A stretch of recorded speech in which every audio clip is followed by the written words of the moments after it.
3, 2, 1. Go. Good evening. We'll be starting in just a few minutes.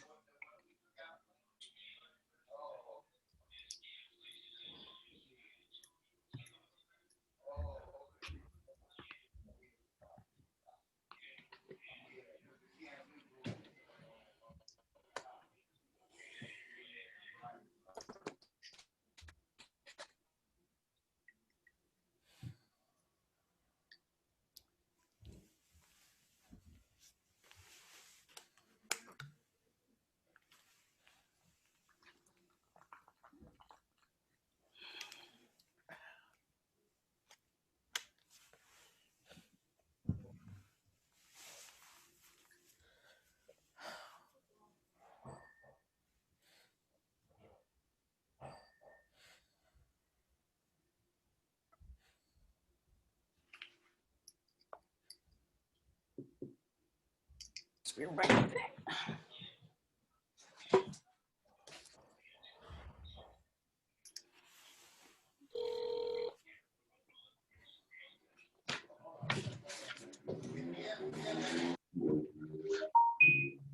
I need you shut the door in this door.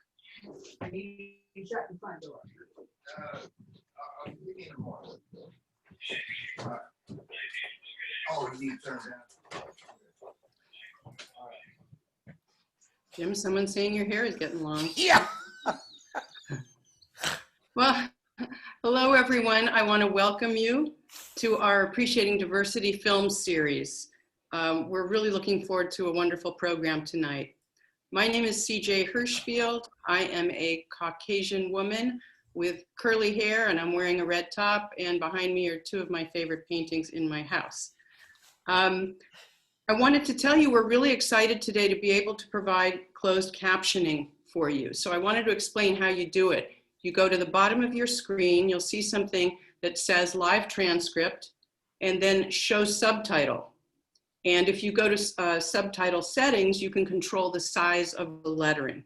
So again, we're happy to offer that opportunity. So jumping right in, I would like to introduce our moderator this evening, Lois Corin, with our Appreciating Diversity film series. Well, good evening and Happy New Year, and welcome to the first program of 2021 by the Appreciating Diversity film series. I am a Black woman. I have a newly done hair just for you guys. It's kind of auburn. I have on bright red lipstick and gold hanging earrings and a black sweater so that I can look trim. My name is Lois Corner. I'm a member of the team, and I'll be facilitating the conversation this evening. We are delighted to present a conversation by the co-directors of Crip Camp, A Disability Revolution, directed by Nicole Newnham and Jim LeBrecht. And thank you both so much for joining us. Before we begin our conversation, I want to give you, the audience, some background about us, the organization, and then how we're going to deal with questions and answers. We have shown high quality documentary films for at least 2 decades, and we focus on information about the balance of power, equity, and equality, and the challenges in our hot mess world to educate, inform, and inspire positive activism. Please go to our website to find out more about us, as well as to sign up for event notifications. And the address is diversityfilmseries.org. After the conversation, our guests will respond to questions that you may have, and you may begin writing your questions in the Q&A section on your screen as soon as you think of them. Before I introduce our guest, and before we begin the conversation, I want to offer a summary of the film. Our standard format is to show the film and then have the community conversation immediately afterwards. But this time we're doing a little different format. So you guys have watched the film on your own, and now we're having the conversation.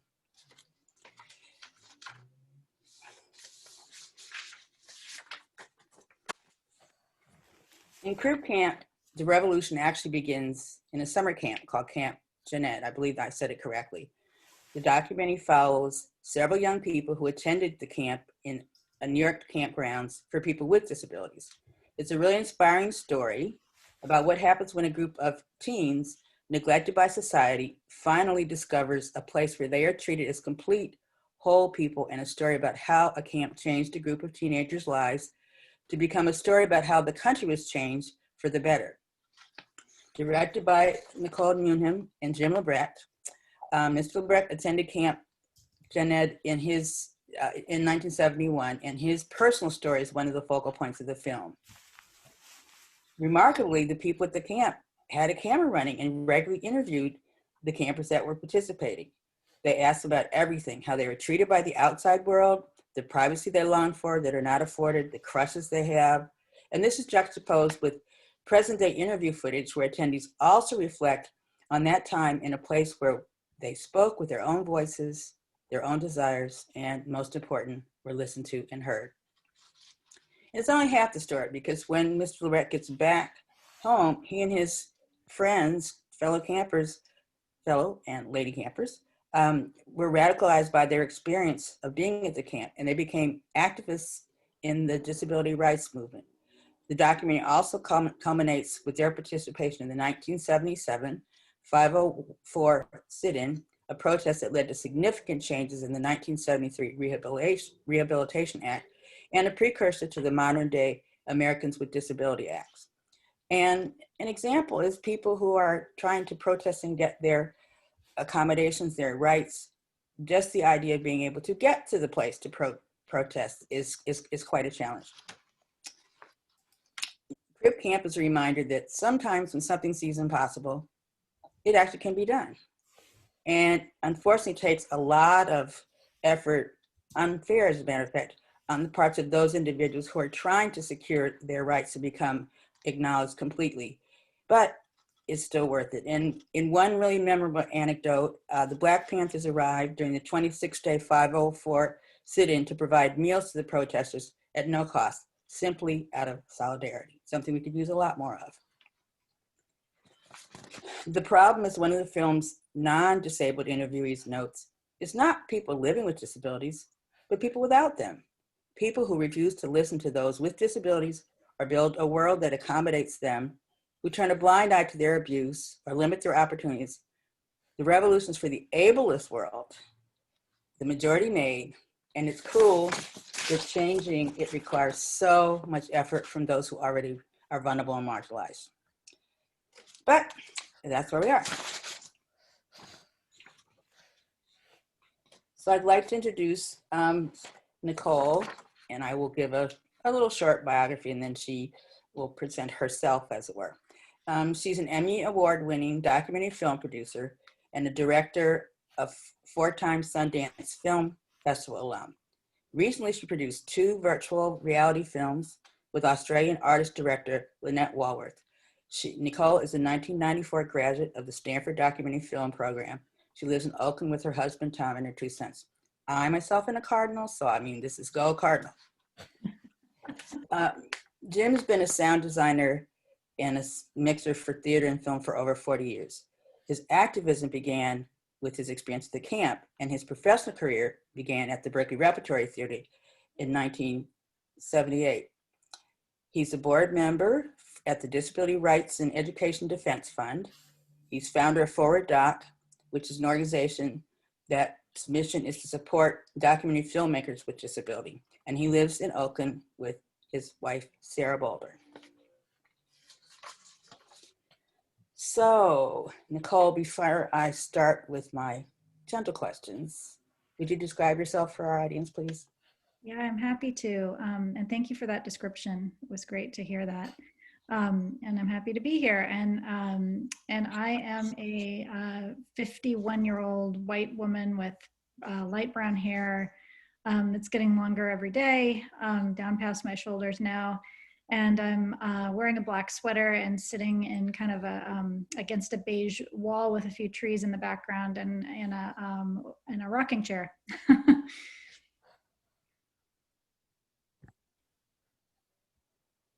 Okay.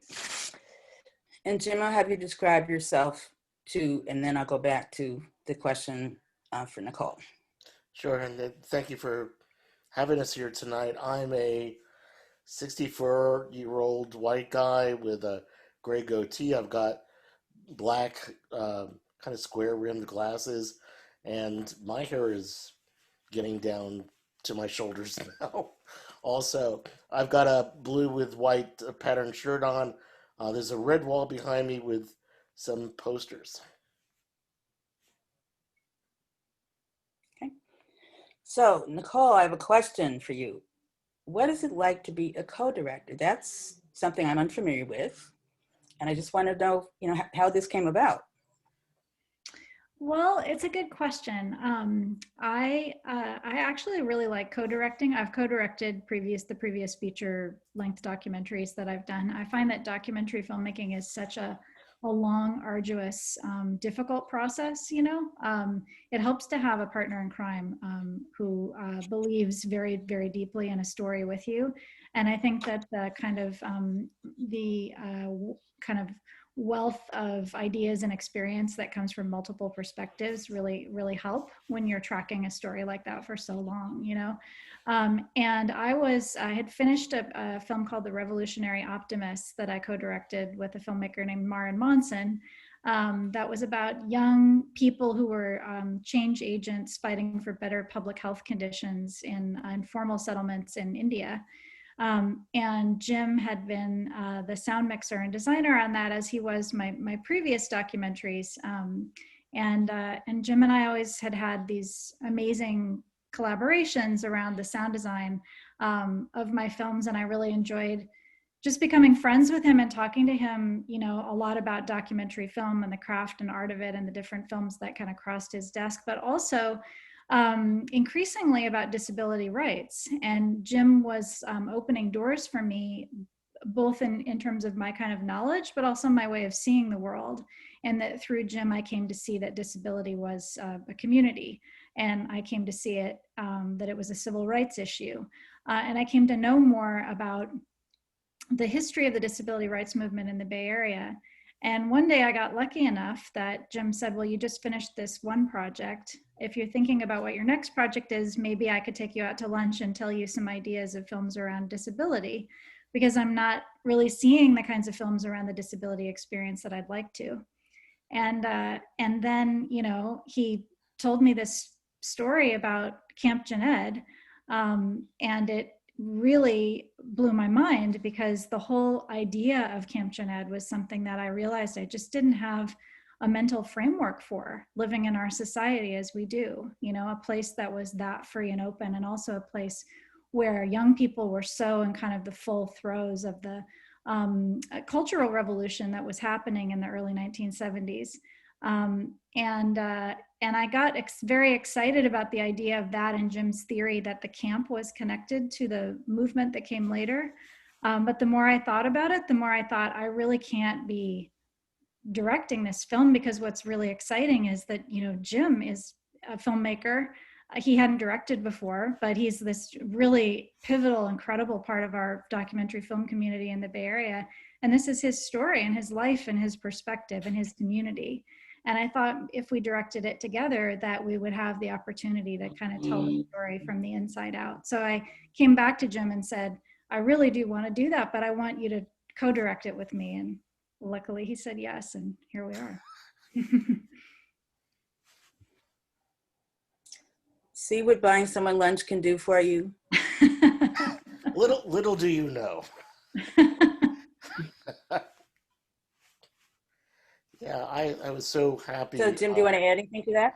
Well, just very little. I had respected and really loved Nicole's work, and it really was my intention that she take this idea and run with it. And her asking me to co-direct and co-produce with her was huge, and it really,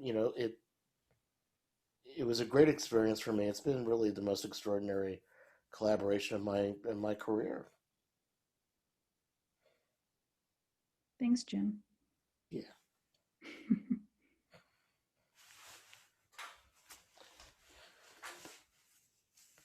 Lois, your mic's off. How is it working with your producers? You mean the Obamas? Yes, those infamous people. It's been a great experience. we were really, really fortunate that we kind of caught their production company Higher Ground really at the beginning, almost at their inception. Um, we, through a series of events, we were able to get Detention Priya Swaminathan, who's one of the people that runs Higher Ground, the Obama's production company, with a trailer that we had that was pretty powerful.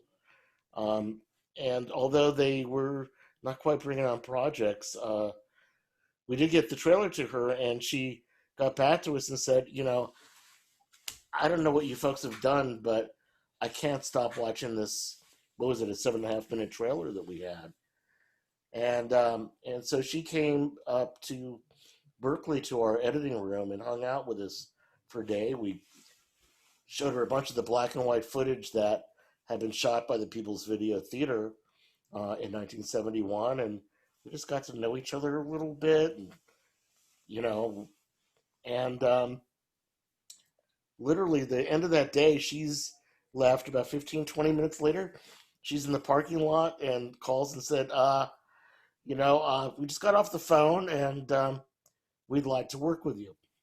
And the Obamas feel the same way. Yeah.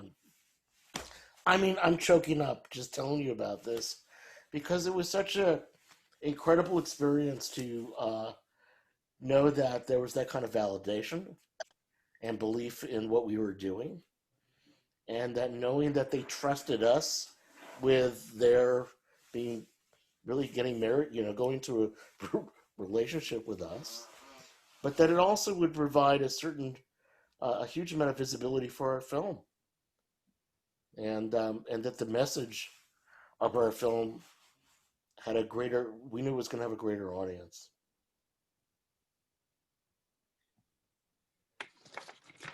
See, well, one of the questions that I have is they're combined. If you were to do a sequel, what would you do differently or add to it? And then most important in our unbelievably peculiar, strange political world, and the virtual screening and not enough money for special education and just the whole advocacy arrangement, how can we make sure people continue to understand this, learn, and continue to be advocates for everyone to be included and acknowledged?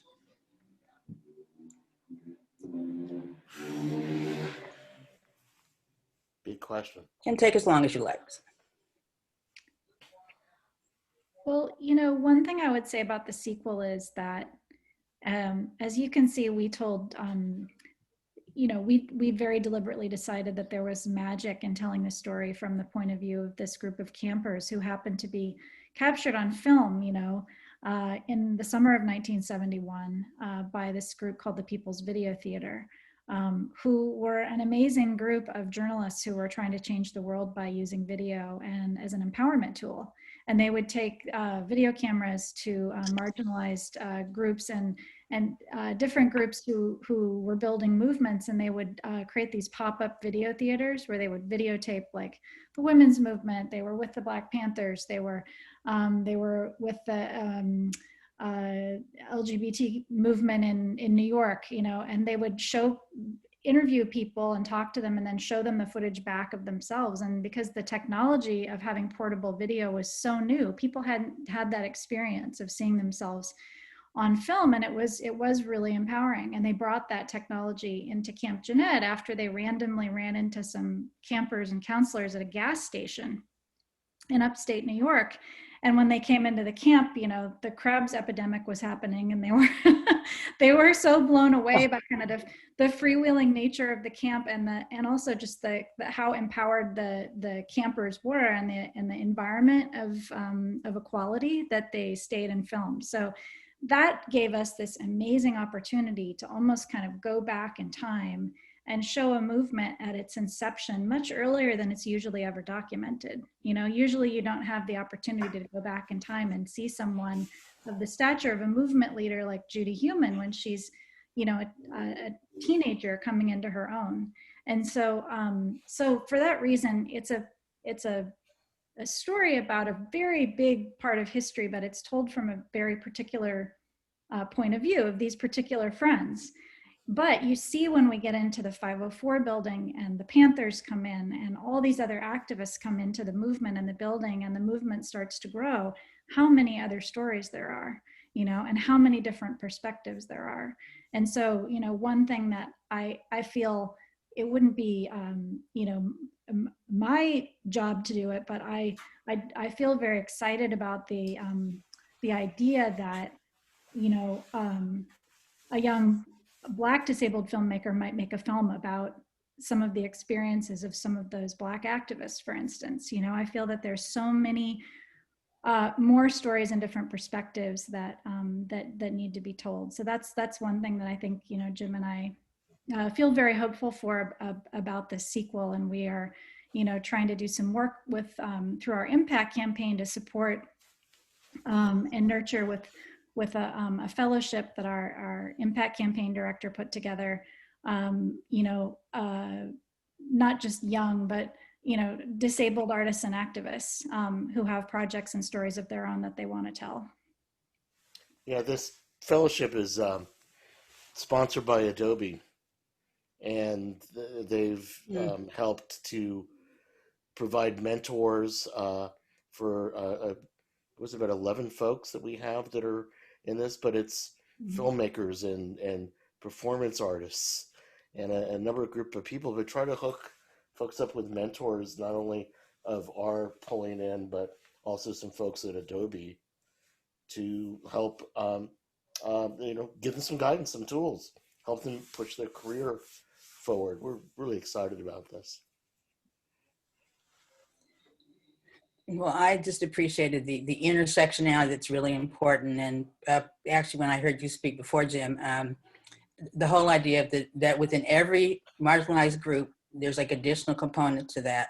And if you're a person of color, that's a big matter. And in my own personal family, we have 3 or 4 cousins who have significant disabilities, but the parents just became quite the advocates, and they're all grown and living well. But it was a lot of, you know, a tremendous amount of work, and then just to get it even acknowledged at all. So in one case, my uncle's in the Air Force, so my aunt, with only a military salary, was able to make sure that my cousin had everything he needed. And so, you know, that's always been in my life, and I'm just glad to see that you guys acknowledge it in the film, and that's, people just need to know more about that. So Yeah. let's see. Well, CJ, do we have any questions? And is there anything else you all would like to add before we go to Q&A? Well, I was just going to touch upon something you said, Lois, that really the thing about disability is that it cuts across every strata of society, and Republicans and Democrats and just you name it. And so it is something that touches everyone's lives. And then we just really hope that the message really kind of comes down to really understanding the value of all of us, and to never judge a book by its cover, never assume Absolutely. that you have a sense of what someone's quality of life is like by just looking at them, and to not consider anybody disposable or incapable of actually incapable of blowing your mind in a really wonderful way. We all have that potential, I think. Yeah. Well, I think about the analogy with the curb cuts, because I worked in the city at one point, and so you have curb cuts, and so that was designed for people with the wheelchairs. But litigators will now tell you, I have this big heavy briefcase on my way to court, or now,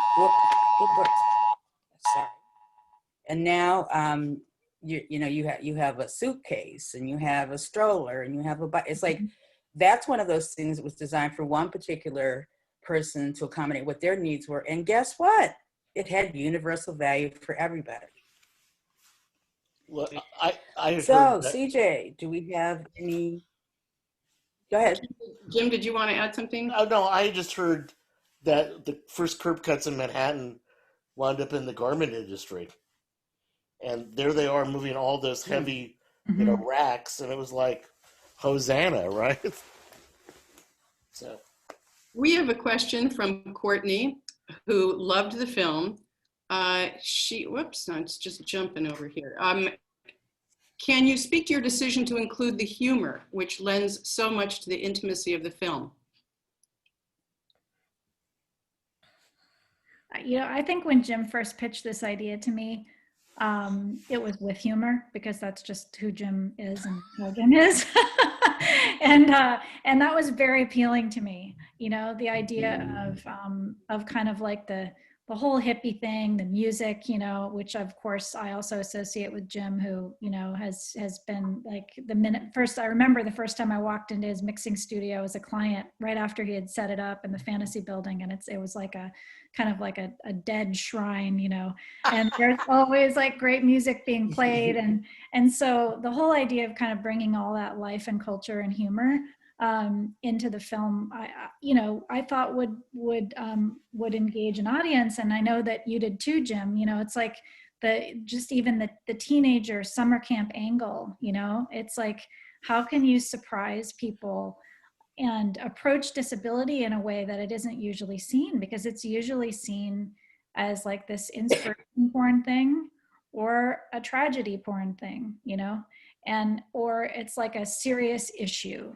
you know, that must be discussed.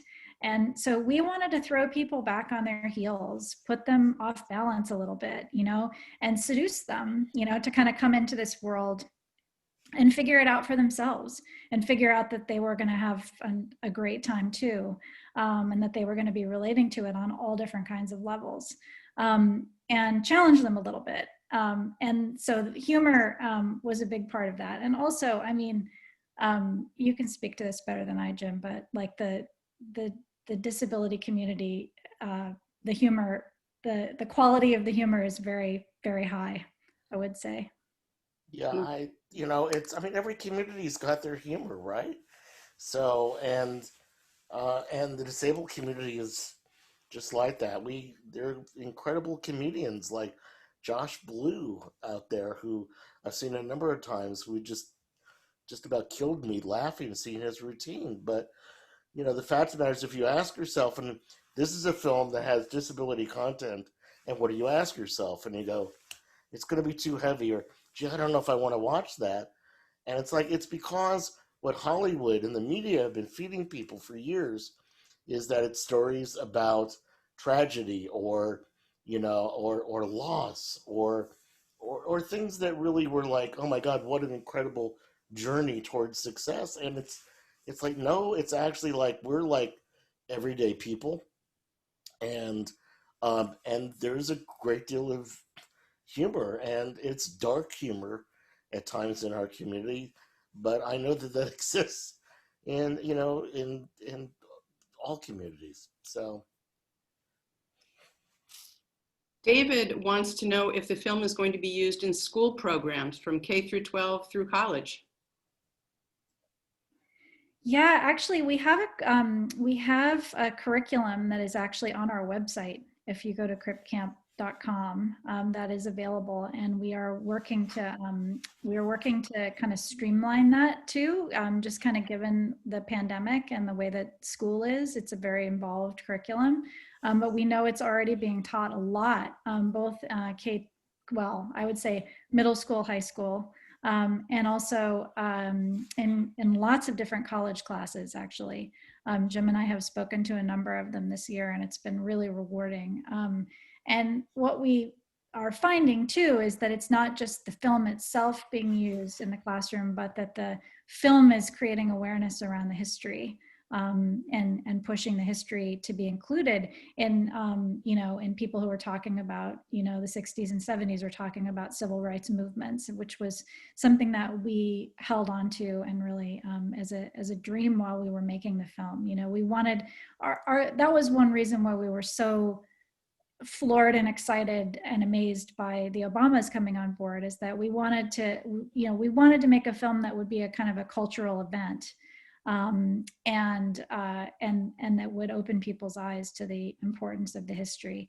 And so, you know, their involvement has really helped us to do that. And we, you know, then built this impact campaign with these young leaders from the disability justice community, which really centers the leadership and perspectives of people who've been marginalized within the disability community. So BIPOC folks mostly, and LGBTQ folks, and so the curriculum that we have is really written from that perspective too, which allows us to, I think, take people, in some ways beyond where the film takes them. And so, I hope that we're able to get it out there even more than we have. We really hoped that the film was going to start conversations. And certainly the educational materials that are there have been really important. I don't know what the current status is, but I know that in July, Netflix allowed the film to be seen on YouTube also, so that it would be accessible to teachers, because their educational license model just didn't work if we weren't all gathering in classrooms. But just starting conversations with people and policymakers and neighbors. We've seen lovely, and I'm, as long as I'm kind of on this subject, we've just seen people talk about how our film has flicked a switch for them in regards to identifying as someone with a disability, that feeling like it's okay to identify. And that, I think for me as a teenager at 15, being around people who were proud and not ashamed was so important for me and my health, my mental health, about being who I was in the world with a disability. So I think we're both really, really humbled and so happy with the impact that we've been able to have with our film. Well, speaking of impact, Carol wants to know what effects did being in the film, which has gained more attention than the participants could probably imagine, have on the people who were in the film? Oh, we have Denise Jacobson is actually in this, participating in this. Denise, I thought about bringing Denise up when you asked about humor, because she has such amazing humor in the film. And I'm sure that she may, I don't know if you can add something in the chat about that, Denise. I'm sure she has something interesting to say about that. It's kind of weird, we went to Sundance, and we had this amazing week where everyone was there. Everyone was on stage. It was the opening night film at Sundance. There was this huge standing ovation in the giant theater there with like 1,200 people in attendance, and went on and on and on. And then it ended, and then Judy Heumann started to speak, and there was another like 5-minute long standing ovation just for Judy Heumann. And then Neil and Denise and everybody in the film walking around in Park City were just being, mobbed by people, taking their picture, buying them lattes, and so I guess you guys kind of got a taste of that, Jim. But then, we went into lockdown so soon after that. I'd be curious what Denise would say. But Jim, you have the filmmaker and the subject perspective on that. Yeah, well, it's certainly every once in a while I bump into somebody. I take walks, and I'm in the I'm up near I live near Skyline High on Brook Park Drive, and what are I forget, actually I'm spacing on what we call our neighborhood, but rolling around, and occasionally I'll see a neighbor who say, recognizes me from the film. And there was this guy, Matt, and his daughter Marley, who stopped me about a week ago. It was just, we just watched Crip Camp this morning, which has been just really nice to see. And so, I mean, it certainly, I think that obviously what we've been seeing a great deal is online. And then if we're on Facebook and seeing what people are talking about, that's really been a big indication for us. And I talked about somebody saying basically it flipped a switch for them. There was somebody on Facebook who said, I feel knowable now. So we're getting a lot of our I think we're getting a lot of our feedback from Facebook and other social media right now in regards to kind of how it's affecting, ourselves and the people in the community.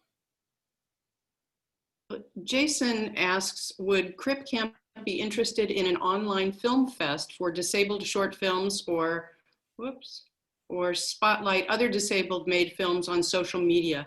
I'm a disabled film director, but I find it hard to get past the ableism in the film industry. Well, by the way, Denise Jacobson wrote in the chat, humor is key to our survival. And that's absolutely true. And if you've seen the film, my father talking about, Jimmy, you need to, I think I talked about my father giving me advice saying, you're going to have to go up and be outgoing. And I've used humor my whole life as a way to really kind of break the ice. There are a number of film festivals that are disability centric. One of them started right here in Berkeley, and that's the Superfest. And Superfest has been going around for decades. It's now being kind of run by some great people at the Paul Longmore Center out of SF State. Other festivals are Real Abilities, which has got chapters throughout the country.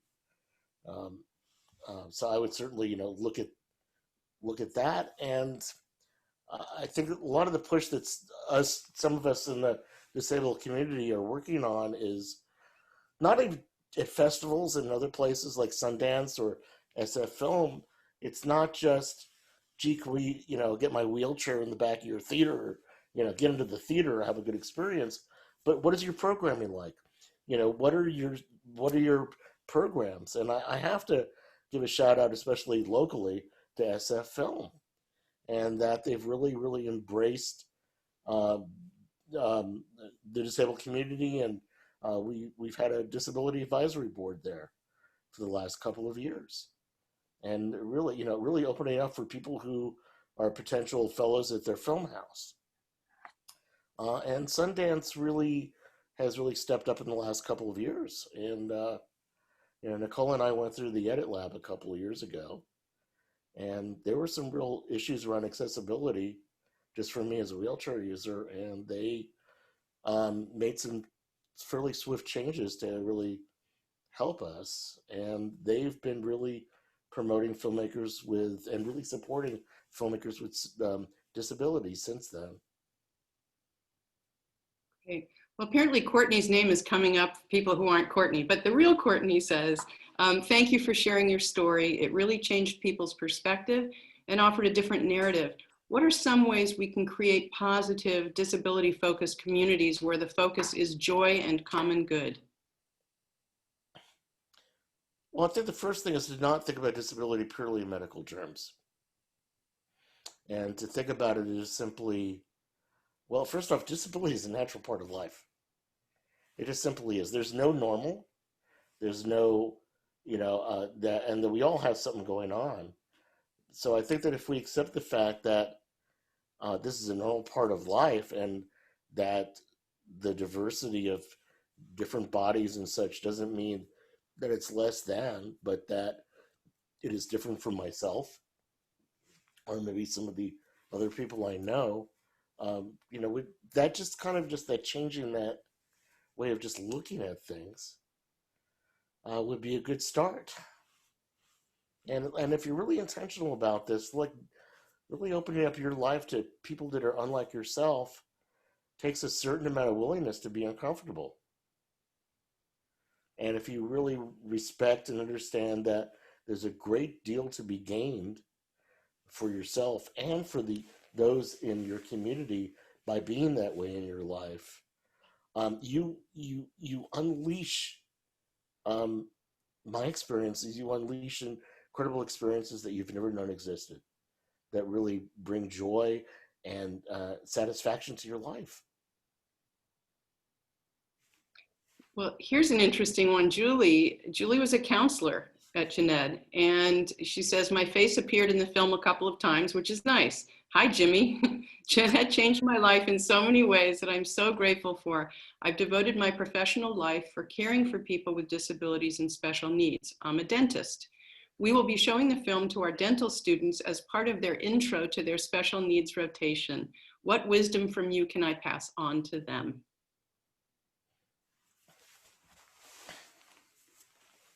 Wow, I'm just kind of blown away. I was trying to think, Julie, who were you in the film? And I think I maybe know, but I'm not, I'm not certain.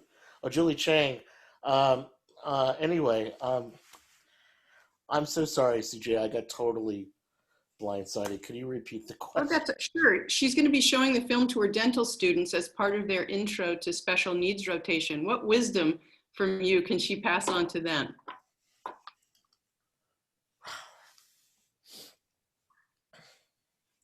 You know, I think of the term special needs, and I think that I prefer the terms additional needs, and that and this is not criticism at all. This is a very well accepted term. So don't get me wrong. It's not like I'm going, don't use that term. But I think that if we change that, that helps your kind of like your thinking. It's like when we think about things like accommodations in the ADA, if you change your thinking from this is something that I have to do versus something that I want to do, all of a sudden all the solutions seem much easier.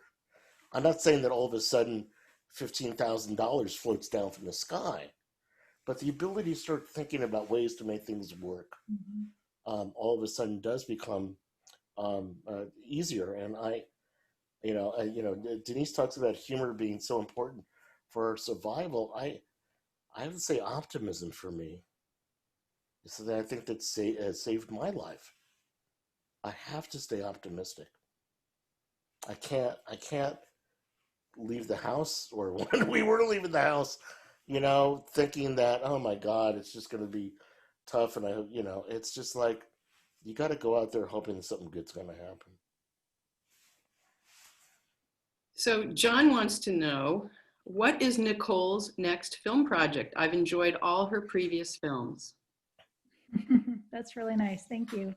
Well, I'm still kind of finding my way to it, I think. I'm exploring a bunch of different things, including one story that is out of the kind of early, like sort of pre-feminist movement. That's also a kind of a movement story like Crip Camp and some of the other films that I've done. And Jim and I are working on a Crip Camp related project, which we can't really talk about very much, but which is very exciting. And I'm also talking with, working on developing a series with a comedian, Maysoon Zaid, who's a friend of Jim's and is a disabled Palestinian comedian who I really recommend checking out. She's very, very funny and very smart. So yeah, I'm not entirely sure, but this has been like a really interesting period in the pandemic of kind of talking about Crip Camp a lot and kicking around other ideas. Sorry. No, I was going to say, I'm hoping to be doing some scripted work in the future.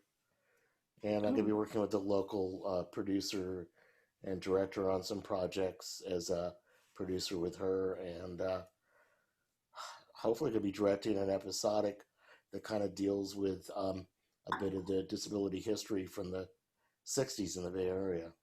Fingers crossed. Nice. Erica would like to know, has Jim or anyone else connected with Access Dance here in Oakland and or had any other crossover with the disabled dance community? I imagine that would be fertile ground. Yeah, I mean, I've attended a number of performances in the past. I'm very familiar with, Judy Smith, who founded the organization. Look, a lot of the live things that we hope to do locally just have not happened because of COVID. And so we premiered at Sundance right at the end of January. We went live on Netflix like the 23rd of March, right as the pandemic was kind of locking down. But the folks at Berkeley Rep had reached out very early on saying, hey, maybe we can do some kind of a screening or something. And, it would be great to get involved with them. And I think we're all hoping that we can start getting together sometime later this year. But they're fantastic. Let's see. Oh, this Laura says, moments that had great impact on me. Loving the stories told by the woman who had sex with the bus driver.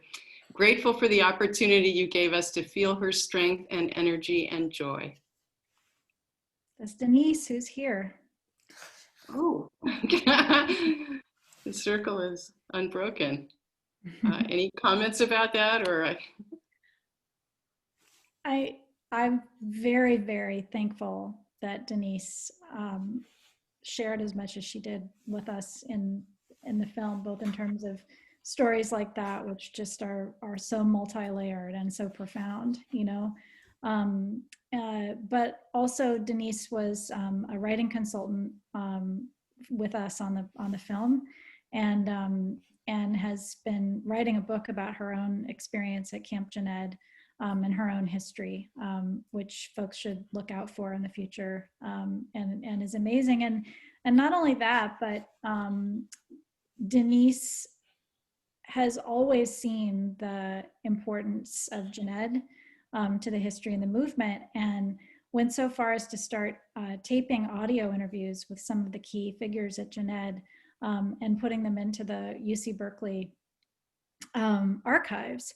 And so right after Jim and I decided to take on this project, Larry Allison, the camp director, who you see in the footage briefly, passed away. And we were really taken aback and kind of not sure, you know, would we be able to make the film without Larry's presence? And I remember I had a friend who said, you know, it'll be beautiful to kind of see him evoked through the eyes of the other campers, because I was heartbroken that we'd kind of missed our opportunity to film with him. And then it turned out Denise had interviewed him and had this amazing audio interview. So we were able to bring his perspective into the film. And he said these really critical things, like, you know, he said the thing about, we realized the problem wasn't with people with disabilities, it was our problem. We had to figure out how to deal with, you know, it was society's problem, and things that were just, you know, golden for us to be able to let the audience understand kind of the philosophy and perspective that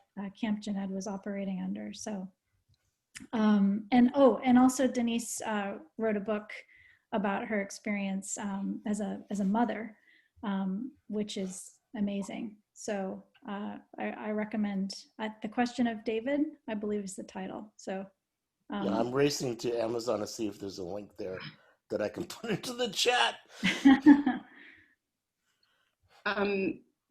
Beth wants to know, can you publicize more? I happened to read something about it in the Chronicle. My memories go back to 1958 when my dad became disabled and he was called crippled at the time. And let me just throw a little thing, and I'm curious about as well. I know the Academy Awards, you shouldn't want to think about that, but in the context of publicity, getting the word out, talk a little bit about how you both feel about that. Do you want to start, Nicole, while I paste this link? How we feel about the about basically publicizing, and then you are being considered, I believe. So just talk a little bit about that, what that means now, what it might mean.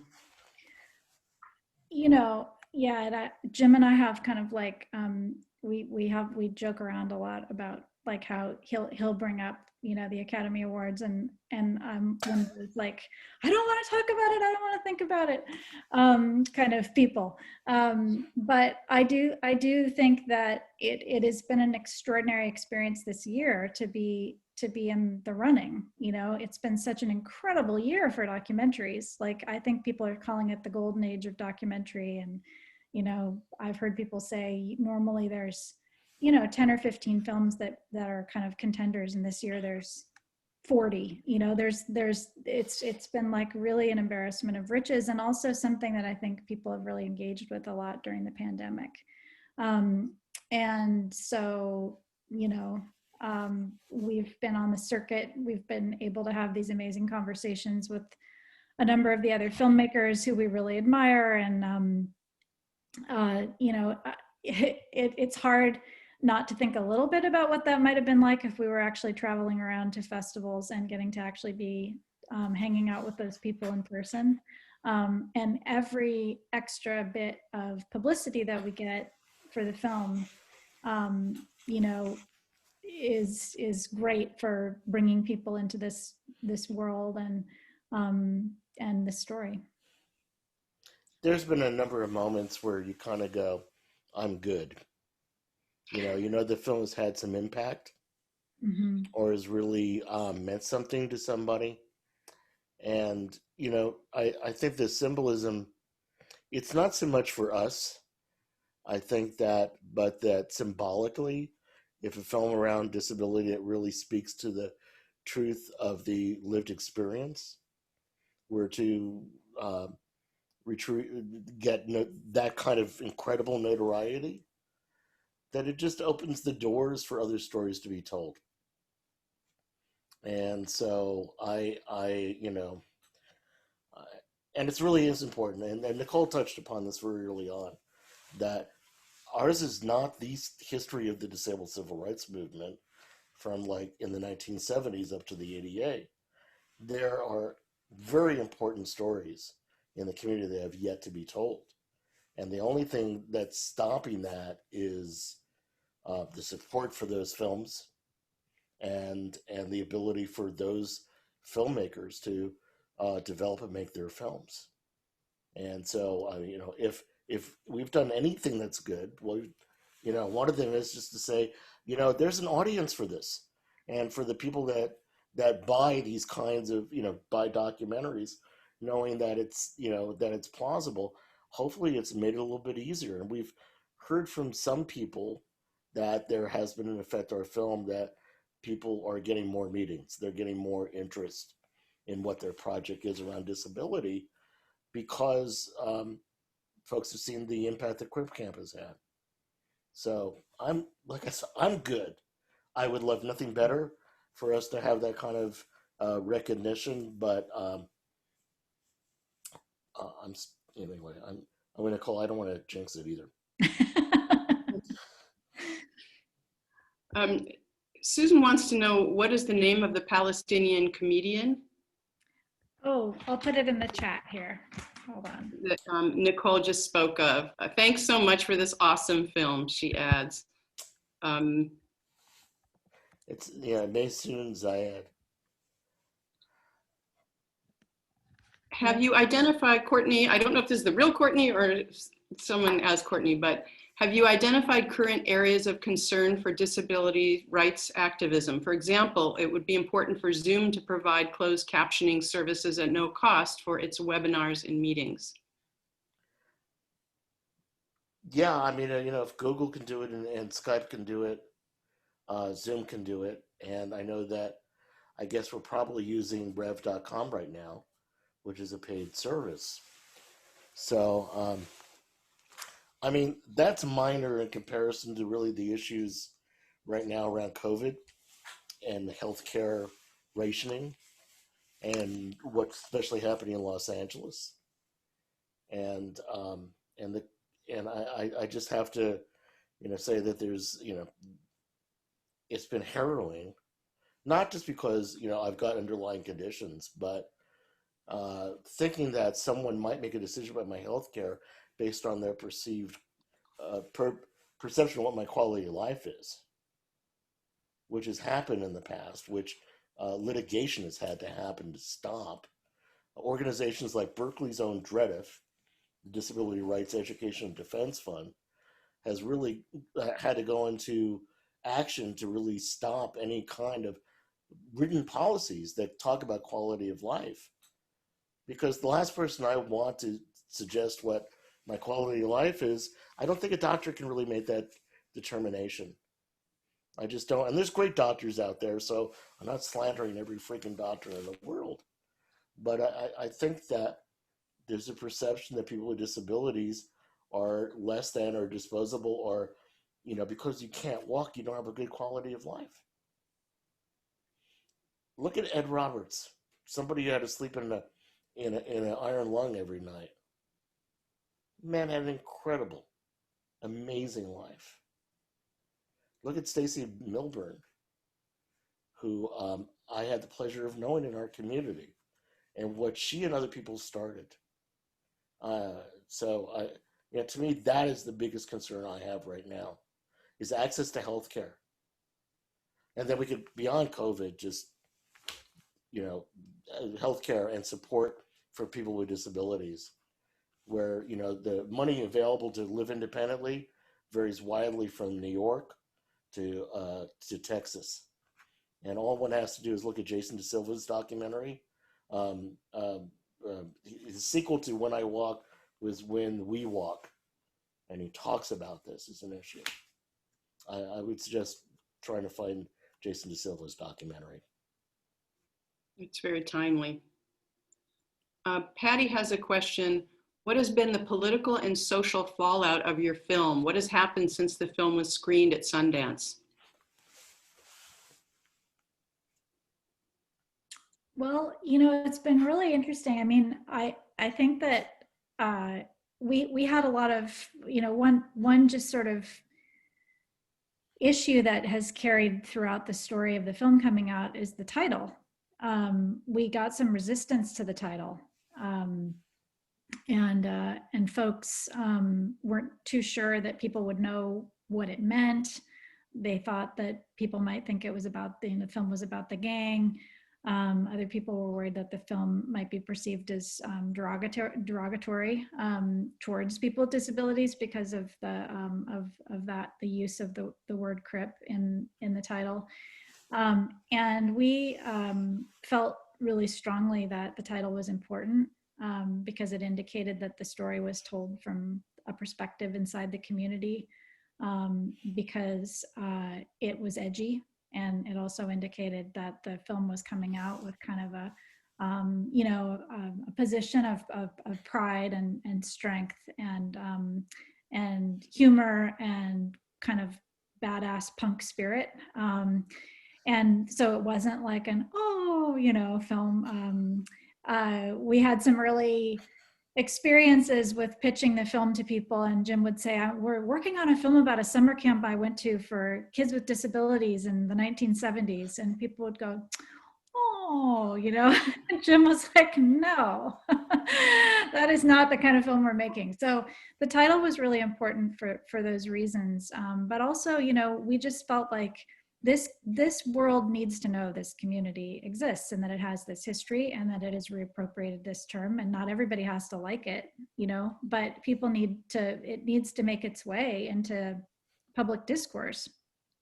And so Jim did some really amazing advocating around that, and basically said, if people don't know that that's a term that our community uses, then they should know that. And if we don't make films that have this kind of level of transparency and truth and authenticity, how will people ever learn it? So it has been really amazing to watch that kind of play out, and to see people, and to see that we were right, that people, it has been an issue. We have seen a little bit of backlash around it, but people have kind of come to terms with it. It has been, also now we see it in culture. We saw the BBC just did a series called Crip Tales, I think, TALES, and so, I think that's just sort of like, if that's not the entirety of the impact that the film has had in any way, but it's just like an example of how I feel the film has become a part of cultural conversation and has shifted, perception in that way that we had hoped that it would. Lois, do you have any questions? I know you've had some. No, I'm just delighted to hear the way you guys are describing it, and in particular, the example you just used about the title Crip. When I first, read the title, I thought, is this kind of a just an all bad situation? But it is really, really important to talk to each community about who they want to be called. So, I'm African American. We've gone from all kinds of words, and the point is that you need to ask me who I want to be, and then honor that. So that's a really important thing, and I'm sure every community has their own set of terms and conversations, and people need to know what those are. Well, I So I mean, like and that the same, part. Jim, with your own lived experience, that was actually very good, Nicole. You should, I don't know, make that some kind of emoji. It's like, okay, no, that's not how I want this to be presented. Let me explain to you. I enjoyed myself and I learned all kinds of things. And so that's really important. And I also like the fact that you guys described that this is it's just life, whatever it turns out to be. And it's not something to be pitied or, discarded or, think we need to do just fundraisers. I mean, we could all use some extra money, I would say that. But in general, it just should be that your life is however it's going to be. So I just really, really appreciate it. And as I said, from my own experience, I like the fact that all the intersections are actually getting acknowledged. So let me just say that, look, let me just say that the language Go ahead. the language within a community versus is every community has its language within it, and people would not most people would not appreciate somebody from the outside saying, hey, you're really great, are you a Crip? Or I mean, it's kind of like it's an identifier for me when I'm with somebody else with a disability, if they use it, that they have some kind of political sensibility about them or identity culturally with being disabled. It's like when I'm driving with Sarah and we're up, there's a Crip spot up there, as opposed to there's a handicap parking spot up ahead. But so it's part of my language because I can use it within the community. And also, Nicole, when you mentioned that people thought it was about the Crips, as in Crips and Bloods in Los Angeles, that doesn't make me happy. I mean, it's like, gee, you're that limited in your exposure to the world that it wouldn't even occur to you this is not gangs only. There's a lot of education in using this particular title, in my opinion. Thank you. I'm glad you feel that way. I think we feel like we made the right choice. And it's been a really rewarding thing for both of us to bring something out into the world that the world is experiencing as so new, but at the same time, it's kind of sad, that people haven't seen this before, like that they don't already know this civil rights story because it's one of our great ones. When we were at Sundance, there was sort of this it felt like a wave coming at us of people saying, why didn't I know this story? Why did I never know this story? And, and younger people saying, why don't they ever teach us this story? Yes. And Judy said, well, this is a audience of well-educated, progressive film people. So why don't you ask yourselves that question? Why don't you know this story? Maybe you just never wanted to hear it, exactly. Which is vintage Judy, and also just really true, and so I think that's been a lot of our experience too around the film rollout has been that it's been very rewarding and also very eye-opening just to see. I think even more than we realized how groundbreaking, telling this story in this way has seemed to be. By the way, if you can't get enough of Judy Heumann, I pasted the title of her YouTube series that she's been producing videos called The Human Experience. Depending on how much time we have left, I can put a link in there. But if you type in The Human Experience on YouTube, you can see a bunch of videos that she's done. And she's really interviewed a lot of people over the last year or so. And, that woman has not lost. Well, I was going to say she hasn't lost a step in all these years. Perhaps being a wheelchair user, there's another term. Maybe her battery hasn't lost any voltage in all these years. Oh, that's great. All right, well, Jim, I want to know if you're going to have a second career or third career as a stand-up comedian or sit-down comedian, as the case may be. I like your laugh and I like your humors. Thank you. Well, hi. Well, as Jim alluded to, we're sort of running beyond our allotted time. So I just wanted to break in. I understand I'm a disembodied voice here from Appreciating Diversity Film Series. But I wanted to tell people that a recording of this evening will be on our website. And I encourage everybody to take a look at that. And then if I'll leave the closing remarks to all of you. So go ahead, Lois and CJ, if you want to start us off. Well, let's see. I want to know if there's any particular wisdom that you have, Nicole, and you, Jim, as well, truly about how to deal with this virtual can't do things in person kind of thing. Just, what are your suggestions on how we make sure that people get connected to this?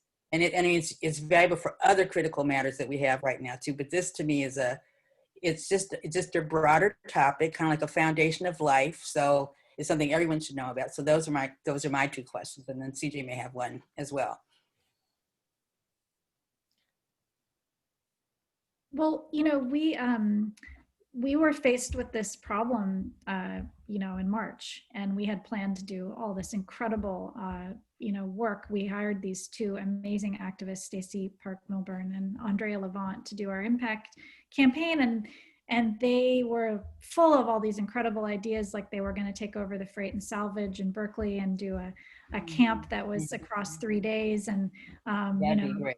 it sort of had like a day that was just for activists, and then a day that was for allies, and then a third day where everyone came together and try to kind of capture the spirit of Camp Jeanette. And I hope one day we'll be able to do that. But when the pandemic hit, then there was this idea like, well, should we just table the impact campaign and do it later? And they said, no, actually, like if we do it all virtual, for one thing, like it's much more accessible, to so many people.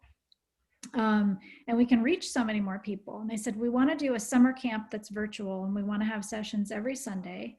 And we want to bring in different people from, the kind of leaders with wisdom from, BIPOC and queer leaders who don't normally get the microphone, and introduce people to a lot of the spectacular kind of thinking and strategy around organizing, et cetera, that exists in the community. And we think we can have 500 people, join this summer camp by the end of it. And they had 10,000 people from all over the world sign up for this virtual camp. And they figured out how to make it increasingly inclusive as they went along, So people would say, hey, you guys are using the chat window, but that messes up the screen readers. And so then they'd say, okay, well, we're going to have a parallel Google document that everybody can contribute to, and just kind of innovating every weekend for the whole summer. And President Obama came and joined in and did his own visual description one weekend. And it really has just been, amazing. There's these offshoot Facebook groups that have formed as a result of it. And so I just feel like, that for me is kind of two things. One is like that community and organizing really can happen in a profound way in the virtual world like that, but also that,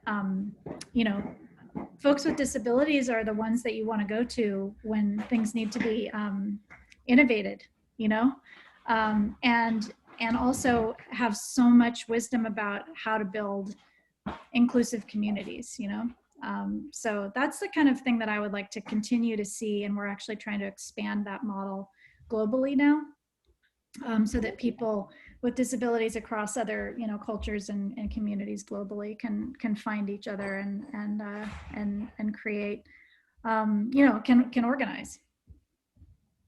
I just pasted into the chat a video that gives you a little taste of the summer meetings we had, including when President Obama joined us, and it's kind of a hoot.